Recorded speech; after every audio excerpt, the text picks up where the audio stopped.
All right, well, good morning again, everyone. It is 11:03, almost 11:04, so we're going to go ahead and get started. Thank you so much for being here. I see looks like we have 10 attending right now. We are recording this, so for folks who can't be with us this morning, they'll be able to get this information hopefully by this afternoon. But looks like most folks here are new, so we're so happy to welcome you to St. Patrick Catholic School in our parish community, and you have experienced at least one, if not 2 days of morning drop-off and an afternoon dismissal. So that's what we're focusing on today, is talking about our PikMyKid student dismissal solution. You know, in most cases, we would open up Schindler Hall or something and have you here in person live and present and ask questions. But unfortunately, we can't do that this year. Although maybe this is more convenient for you. You might be at home or at work being able to watch this. So thanks again for being here. I am joined by Mrs. McKenzie, who is co-chair of our school board, was also on the carpool committee, and wears many hats and is a fantastic ambassador for the school. So Mrs. McKenzie, would you like to just say a word, tell us a little bit about yourself and your kids here at school for those who don't know you? Wonderful. Welcome, everyone. If you're new, welcome to St. Patrick. We're so glad you're here. Welcome home, as Father Jeff always says. But I am Janine McKenzie. My husband, Jimmy, and I have been with St. Patrick for almost 7 years. And our oldest is Barron. He is a 5th grader, and Beckett is a 2nd grader. So very excited. I am co-chair with Brent Whaley for the school board for the 2nd year, and we're very excited to be back to school. Absolutely. And thanks, Mrs. McKenzie is going to be our panelist with me today. So as a parent, she has experienced what it's like to use the app, download the app, delegate it to grandpa, all of those things that you may be wondering about. And she even dabbles in being a school crossing guard and traffic. Yes. Traffic person. This week. Yeah, so thanks for helping with that. So I'm going to share my screen and present some context to where we are as a school and why we chose PikMyKid, and then a little bit about how it's going to work. And then feel free, as we get toward the end, there's a slide that says Q&A, but if you have questions, you can go ahead and do that. Mrs. McKenzie is going to help me navigate through those questions and get those questions answered for you. And there may be some that she'll answer herself, because as a parent, she knows some of the tricks and things on that end. So let's get started.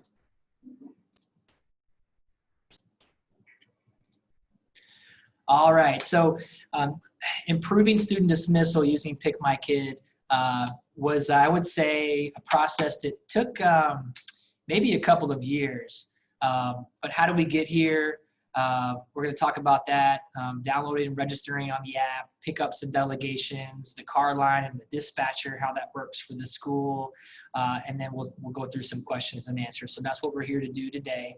I mentioned it took a couple of years to get to this point. We discussed it quite a bit on the school board, put together a carpool committee last year that met in the fall and in the winter, talked a lot with parish leadership and operations team, faculty and staff, got parent input, and also talked to Kentucky for School Safety, which is a safety organization in Kentucky that helps schools stay safe, everything from intruders to carpool to visitor policies. So a lot of vetting before we made the decision to go in this direction. As a Catholic community, we always want to practice the civil discourse, and knowing that you know, sometimes things that maybe are inconvenient for us in terms of safety are there for a reason. So, you know, sometimes if you're in a hurry, especially, and you're in the car line and it's not taking, it's taking longer than you would like it to, you know, just keep in mind that the reason that we have a system like this is to keep all the children safe and accounted for. And so we always want to be polite out at carpool, whether that's towards a staff member, whether it's me or a teacher who's out there helping, as well as each other, as well as cars in front of you, behind you, maybe someone who has not done this before. And so a lot of our folks here listening are new, but for our returning parents and veteran parents, we always say that too, that we want to lead with patience and grace, and we're all in this together. So that's important with carpool. Sometimes we can lose our patience. So I like to start with a couple slides here to talk about why we made this change. Technology has come a long way in a short amount of time.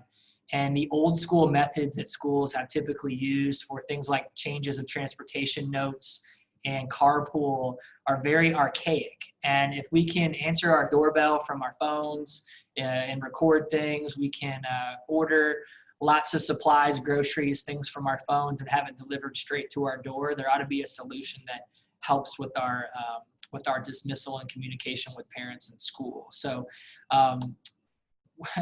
this is a picture of one of our front doors to the school. We do it extremely, I think,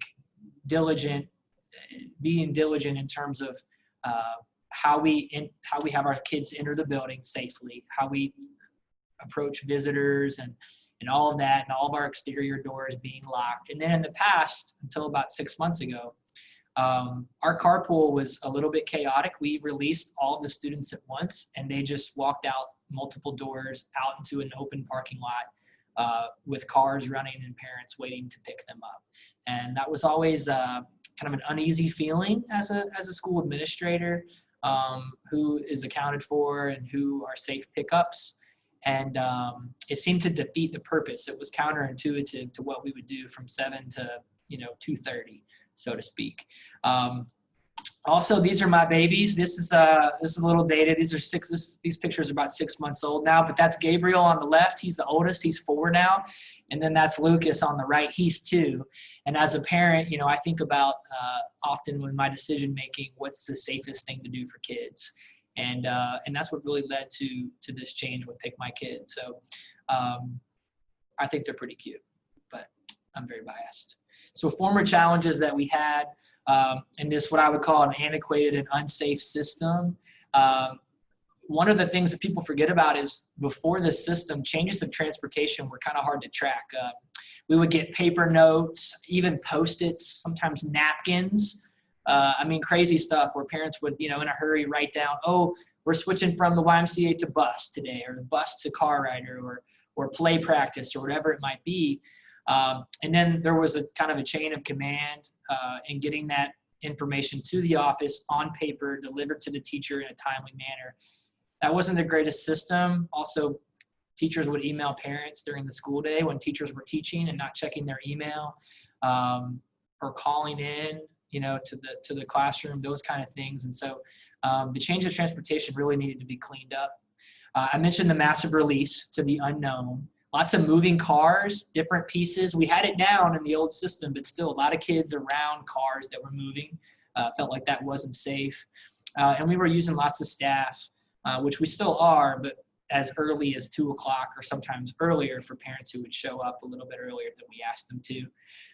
We do have custody issues at St. Patrick, so parents and pickup situations where there's certain schedules and days that can get a little bit confusing, as well as people who maybe aren't allowed to pick up a child. And so making sure we have all that documented and correct. Incorrect pickups is always something that we fear and don't want to happen, where a child gets on the bus and wasn't supposed to is a good example, and unfortunately that has happened before. And then not adhering to policy. Anytime there's a system, there are some workarounds and some things that aren't really fair and are not safe for the kids, where maybe a parent might park somewhere they're not supposed to and then pick up their kids without the school knowing or something like that, and just not following policy. So all of those things were happening in the old system. So the new system has helped alleviate a lot of those concerns. Most schools, for those of you who are new, coming from other schools, they're using some kind of number system where the kids have an ID number. There's holding areas. They're using walkie-talkies and they're calling out numbers. Now this year in particular, not being able to have, a gym or a place to house a lot of kids, the system that we went with back in February really actually fits well into social distancing and keeping the kids safe. But so a lot of you are familiar with those kind of systems. So PikMyKid improves the change of transportation problem. It puts it back on in an easy way to parent to make those changes, and you can schedule them out as far in advance as you would like. So it provides more autonomy for you. It keeps students safe inside the building. There's customer support, and it's a third-party vendor that we partner with, so they can train our teachers and train us and provide videos and other kind of levels of support. It's been awarded lots of grants and some transportation awards. And it's been piloted in areas like Miami, which is one of the largest school districts in, sorry, excuse me, I'll turn my walkie off. In some very large school districts to try to help with carpooling and mitigating risk. So PikMyKid is the name of the company. Show a couple of screenshots of the app here. What you're looking at right now is if you go to your child's schedule on the app, and you should be able to register at this point. So new parents, if you've tried to register, you should be able to do that. And if you're having any issues, you can call the school and we can help you out. But you're looking at the schedule down there of the parent, who the primary parent is and their phone number, and what kind of pickup is scheduled for that day. You can go to the calendar and click on any date and change the pickup for that day. So if on Monday, this year we're not offering as many clubs, but if they're going to a club on Monday or that's the day grandma picks up, you can go ahead and make that change now. The teacher, the school is going to see that on that day. And so that's very efficient. Changing the child's status, you can change their pickup mode. You can delegate to another person so that when the staff member is out on the back hill, we know that person is the right person. The primary guardian has delegated that pickup to the babysitter or to the brother or to a grandparent, a second parent, all those situations. So that's how you do it there, changing the child's status. That's when we say delegate, that means you are changing the primary pickup person to a person of that parent's choice.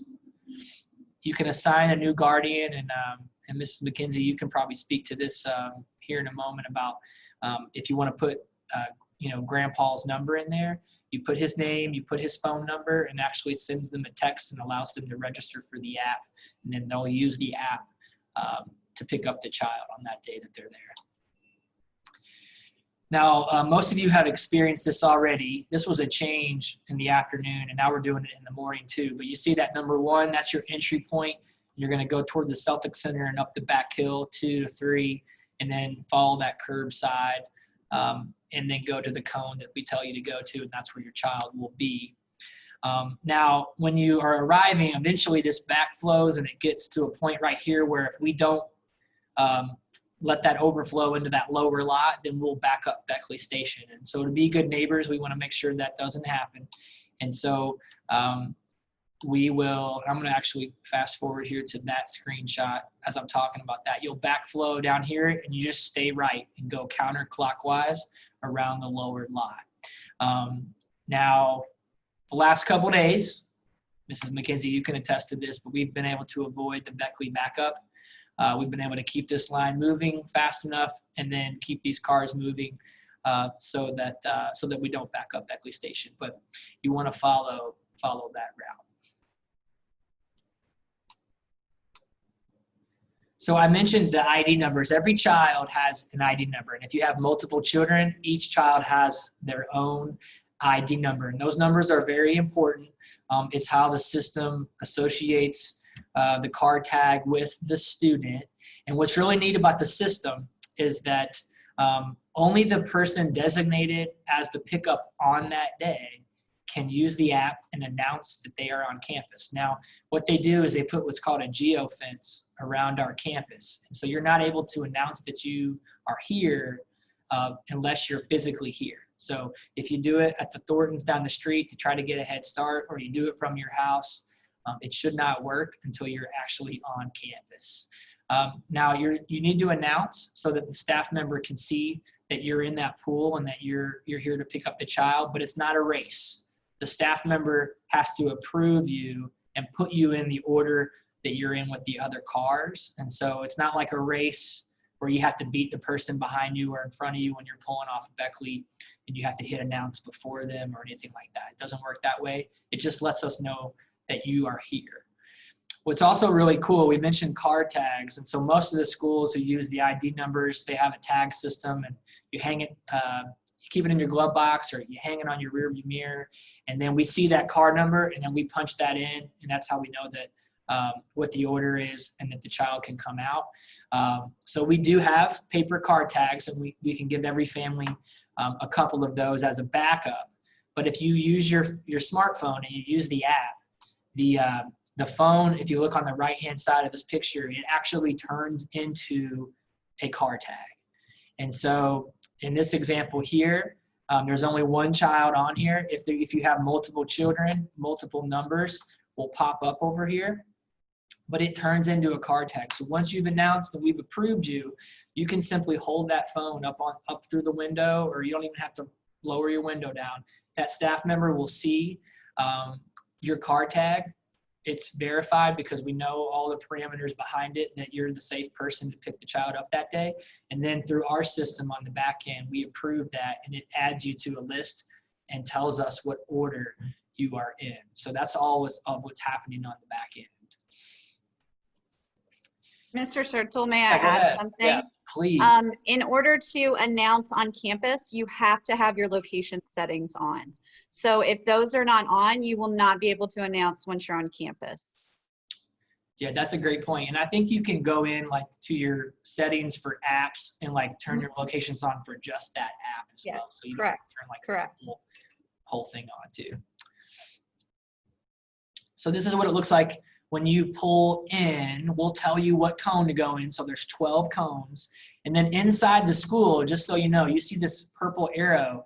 Inside the school in this long hallway, we have the same numbers lined up almost like a train station. So we tell Gabriel Sturtzel to go to station number 2, which means he's at cone 2. And we're using the system, and the staff member is looking at the same thing outside, and they say, hey, Mr. Sturtzel, good to see you. Gabriel's going to be at cone 2. So we tell you to go to cone 2. It isn't always perfect, and we work out the kinks as we go through, but more times than not, it's right on it. If it's not, it's a couple off. And if it isn't right, we know how to fix it. So that's how it's supposed to work. Eventually, after that grace period, if someone shows up and they don't know what's going on, they don't have the app, they don't know anything about anything, we'll just ask them to pull over into this other lot here as unidentified pickups, and then we'll have to assist you at the end of carpool. I wanted to give you an inside look at what the dispatcher screen looks like for the school side. So on the far left-hand side where it says active line, those are the 12 cars who are on the curb. And so those kids know they have to be out on the curb. But there's also other columns that the teachers are watching with the kids in the classrooms, and they know where to go based on what column their name is in. So if they're in that next line column, they need to be in that hallway right outside there that I mentioned, and they need to be in position. And we have staff members in there who are helping them get in position. If they're in the third line, the waiting line, they know that they see their name too, and that means like the parents in the third round, maybe on the back hill somewhere, and they know that they need to have their backpack ready, their mask is on, and as soon as they move over to the column next and on the left-hand side, then they'll have to get to that next point.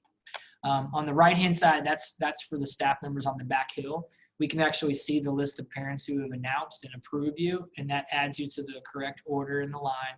And then also, if you know your child's ID, and we know who you are, and we can vouch for you, we can punch those IDs in and add you to the line that way.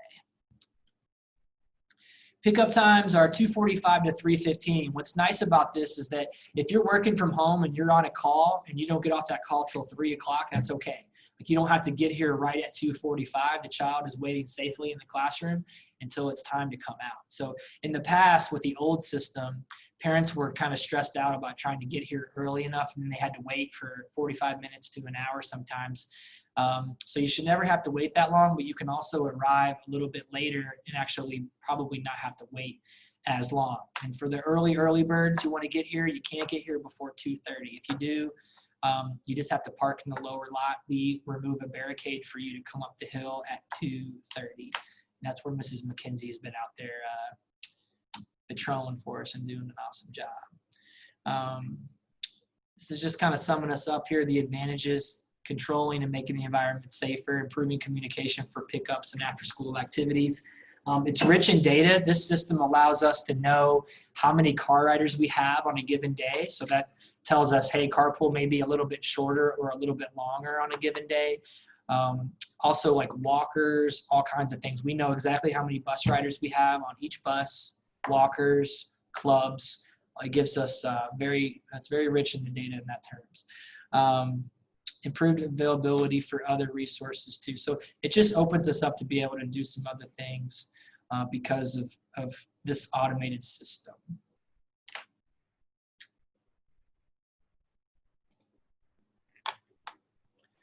So that's it for me in terms of presentation. If you have any questions, now would be the time to ask those. So you can use that Q&A portal, and Mrs. McKenzie and I can take your questions as you have them. So this is a great question. Who do we need to contact to have our child entered as after-school care? So that can be an option to select. Perfect. So if the system, so when we upload our big spreadsheet, and this year it was a little bit different than it was the first year because it's the start of the school year. So if your by default pickup is not correct, it's my understanding that you can't change that from the app. So you just need to call the school, and our office manager who answers the phone can make that change for you very quickly. The teachers can also do it.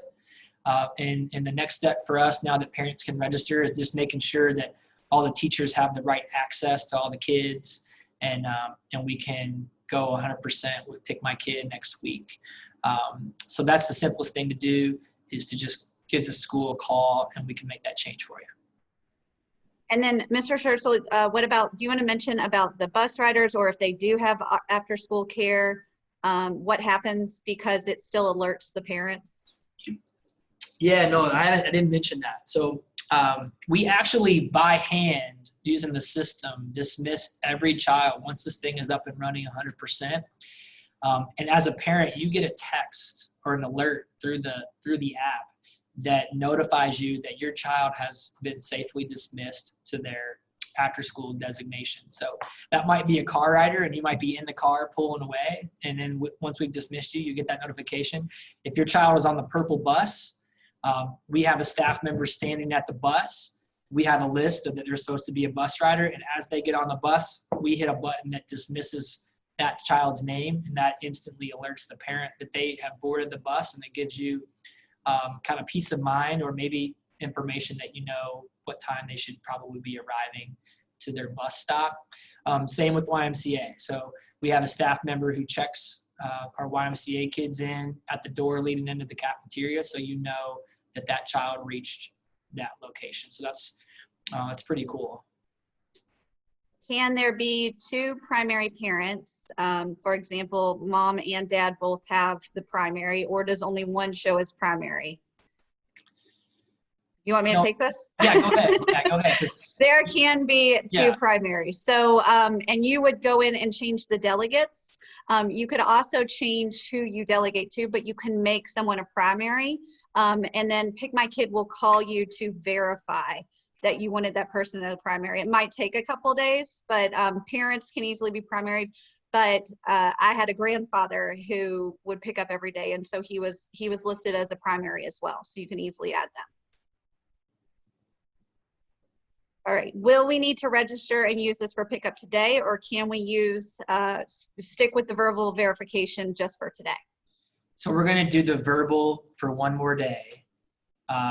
We are still cleaning everything up, making sure it looks good, making sure our teachers have what they need, and kind of, spot check a bunch of stuff over the weekend. And then our plan is to use PikMyKid on Monday.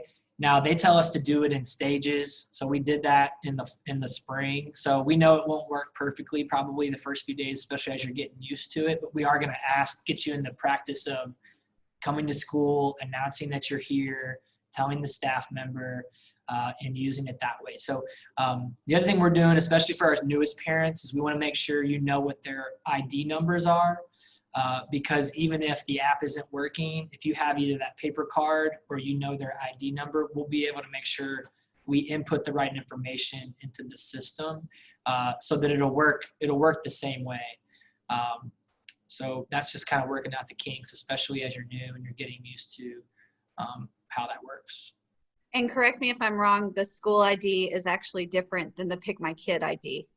Yeah, it is. It is. PikMyKid assigns their own ID numbers, which was part of the holdup this week, is that all of our newer students, kindergarten and transfer students, needed to get an ID from PikMyKid. We could not assign them. We could not assign them to ourselves. So that's what we had to wait for that. So it is a different number. Last spring, and I do believe we're still going to do this, we may lean on the PTO for help, is we bought some keychains and some little identifiers, and we wrote the number down and then slid that in the keychain and then gave it to the kids to put on their backpacks. And that just helps the staff too. It helps everyone remember their numbers, but it also helps the staff to make sure that when we're looking at the system, like, oh, okay, this car is picking up student 200. So if it's the Spanish teacher in middle school and it's a first grade student, they may not know the child's name, and so they can of course ask, but they can also verify with the pickup in the number. There are no more open questions. I could not have done that good of a job. No way. I think if it would help if you are able to download the app and kind of look through it a little bit and kind of mess in the app. It's pretty simple. You're able to hit a pencil and edit and send information for who's picking up what child where.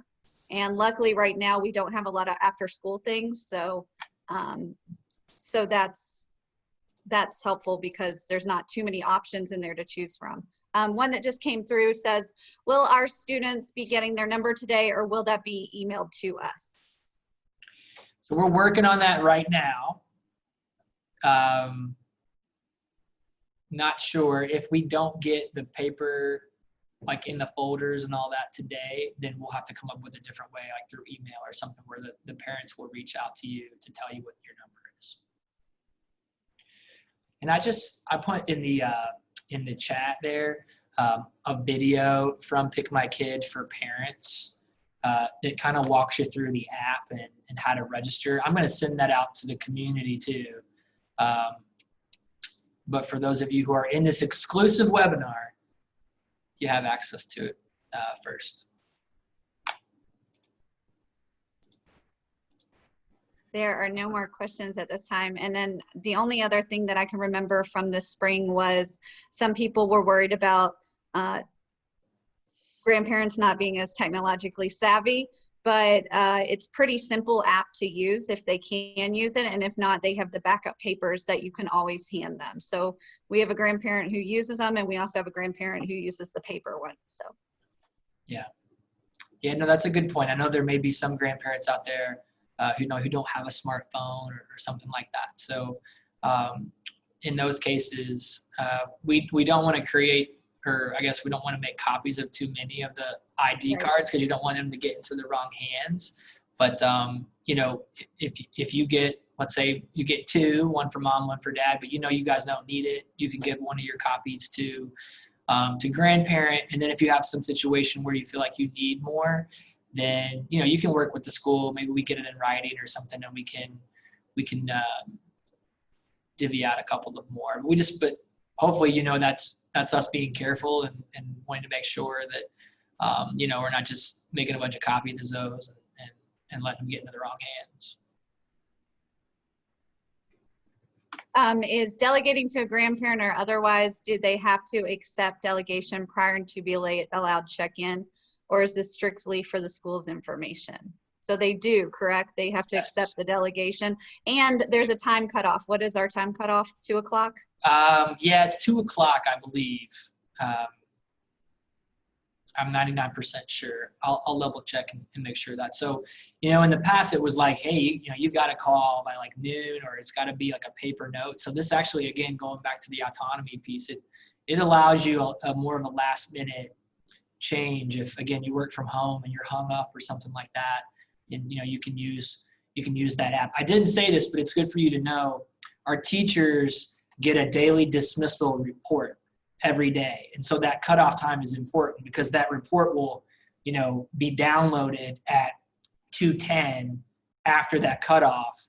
And so once that download happens, you can't change it after that, because the teacher is going to go by report to say, hey, mom wants you to go into the Y today. And so we want to make sure we send them to the right place. I mean, we know there's emergencies if you call the school at 2:30 and something happened, but that's the reason for the cutoff. And it's nice that the teachers have that information at their disposal. So they have the daily dismissal, and they can go to the dispatcher so they can watch the flow of cars and know the order, and they'll know when to send the kids to the drop-off station. And I will go back to that last question about delegation. They don't have to accept the delegation. You can just send it to them and they automatically get the delegation on their end, and it shows up in their app that they are the person picking up that day. Yep. I don't have any more questions unless any last ones come through. Yeah. Well, I appreciate everyone's presence here today. And for those who might be watching this later, thanks for engaging with us and helping us with this system. Right now at 50%, like I said in an email earlier this week, without extracurriculars and the clubs and so less bus riders this year than we've had in the past, we do have a lot more car riders. And so now listen, we cut down from day 1 to day 2 for you group A parents. We apologize because it took about almost an hour on day 1 without the system working, but we improved that by about 27 minutes from day 1 to day 2. And yesterday went pretty well. So cross your fingers that we'll keep it running pretty smooth. But again, you can probably expect, what do you think, Ms. McKenzie? On average, probably at least 15 to 20 minutes of, a steady stream where you're, in your car in the comfort of your AC. You don't have to get out of your car anymore. But, that's just what it takes if you have almost 600, kids or more. And we want to make sure we dismiss them safely and that we have everybody accounted for. So. And the best part is now you don't have to show up till at least 2:30. So yeah, that's true. You don't have to worry about making a certain spot in line or anything like that. Just because the gates won't open until 2:30 at least anyway. So might as well just show up right after that. That's right. Yep. And then you have that window. You have that 2:30 or 2:45 to 3:15 window. So. Okay. Well, thanks again, everybody. Mrs. McKenzie, thank you for being. Thank you. A panelist and a crossing guard and a school board chair and everything else.